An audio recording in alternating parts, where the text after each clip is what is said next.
নন্দীগ্রামের পর ভবানীপুরেও বিজেপি প্রার্থী শুভেন্দু অধিকারী তিনি মনোনয়নপত্র জমা দিলেন। নমিনেশন ফাইলের সময় শুভেন্দু অধিকারীর পাশে ছিলেন অমিত শাহ এবং শ্রমিক ভট্টাচার্য। সেই ছবি আপনারা দেখতে পাচ্ছেন। আলিপুর সার্ভে বিল্ডিং এ উপস্থিত ছিলেন কেন্দ্রীয় স্বরাষ্ট্রমন্ত্রী এবং শ্রমিক ভট্টাচার্য। মনোনয়ন জমার আগে হাজরা মোড় থেকে আলিপুর সার্ভে বিল্ডিং পর্যন্ত শুভেন্দু অধিকারীকে নিয়ে রোড শো করেন অমিত শাহ। সম্পূর্ণ শ্রদ্ধা ও নিষ্ঠা জ্ঞাপন করব এবং আমি ভারতের সার্বভৌমত্ব অখণ্ডতা অক্ষুণ্ণ রাখবো। একটু 1+4 একটু মানে বাকিরা ঠিক আছে তো শুরু হয়েছে বা বাকিরা একটু। আমি শুভেন্দু অধিকারী পশ্চিমবঙ্গ বিধানসভার একটি আসন পূরণ করার উদ্দেশ্যে মনোনীত হয়ে ঈশ্বরের নামে শপথ করছি।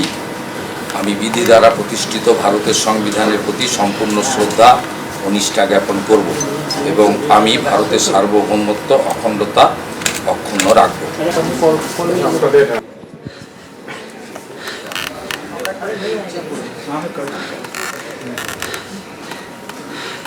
স্যার এদিকে স্যার,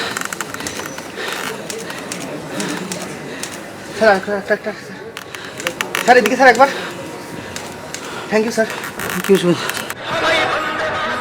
হাজরা মোড় থেকে আলিপুর সার্ভে বিল্ডিং পর্যন্ত শুভেন্দু অধিকারীকে নিয়ে রোড শো করেন অমিত শাহ। দেখছেন সেই মুহূর্তের ছবি।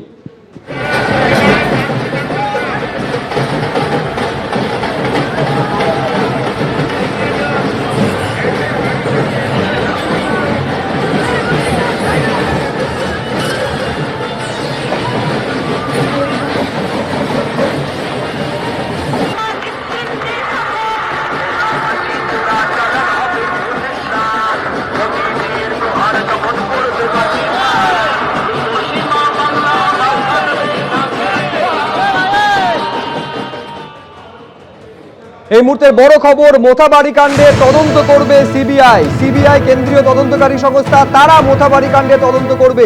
গতকাল যে ঘটনা ঘটেছিল, 7 জন জুডিশিয়াল অফিসার তাদের আটকে রেখে তাদের উপরে হামলার ঘটনা ঘটে, তারা যখন ফিরে যাচ্ছেন তখনও হামলার ঘটনা ঘটে। এই মুহূর্তে জানা যাচ্ছে সেই ঘটনার তদন্ত করবে কেন্দ্রীয় তদন্তকারী সংস্থা সিবিআই। রুমা পাল আমাদের প্রতিনিধি, আরো বিস্তারিত এই নিয়ে তথ্য দিতে পারবেন। রুমা, এই মুহূর্তের খবর হচ্ছে যে মালদার ঘটনায় কিন্তু সিবিআই তদন্ত করবে, এমনটাই কিন্তু নির্দেশ দেওয়া হয়েছে। সিবিআই তদন্ত করবে। দেখো, সুপ্রিম কোর্ট বলেছিল সিবিআই অথবা এনআইএ, সেক্ষেত্রে কিন্তু ইসিআই সে সিদ্ধান্ত নিয়েছে। এমন জানা যাচ্ছে যে মালদার ঘটনায়, কালকের এই ঘটনায় সিবিআই তদন্ত করবে এবং আগামী শুনানির দিন রিপোর্ট দেওয়ার নির্দেশ যেটা সুপ্রিম কোর্টে বলা হয়েছে, সেই অনুযায়ী কিন্তু আগামী শুনানির দিনই কিন্তু রিপোর্ট দেওয়ার নির্দেশ। এবং আজ সকালে কিন্তু সুপ্রিম কোর্ট জানিয়েছিল এনআইএ বা সিবিআই সিদ্ধান্ত নেবে ইসিআই, তারপরে কিন্তু সন্ধ্যায় নির্দেশ দেওয়া হয়েছে। অর্থাৎ মালদার যে ঘটনা, যেখানে কালীচকের যে ঘটনা, যে ঘটনায় কিন্তু কাল রাতে সামনে আসে এবং দেখা যায় 7 জন জুডিশিয়াল অফিসার আটকে পড়েন, তার মধ্যে 3 জন মহিলা জুডিশিয়াল অফিসার, এবং দেখা যায় তাদেরকে কিন্তু উদ্ধার করতে গিয়ে একদম অনেকটা দেরিতে কিন্তু সেখানে পুলিশ পৌঁছায়। এবং এই প্রশ্ন কিন্তু আজকে মুখ্য নির্বাচন কমিশনার জানায় যে কেন এত দেরি হলো। এবং সব থেকে বড় কথা যে এই সুপ্রিম কোর্টের নির্দেশের পর কিন্তু ইসিআই সিদ্ধান্ত নিয়েছে যে মালদার ঘটনায় কিন্তু সিবিআই তদন্ত করবে। সিবিআই তদন্ত করবে এবং যেদিন হচ্ছে আগামী শুনানির দিন, সেটা রিপোর্ট দেওয়ার নির্দেশ দেওয়া হয়েছে।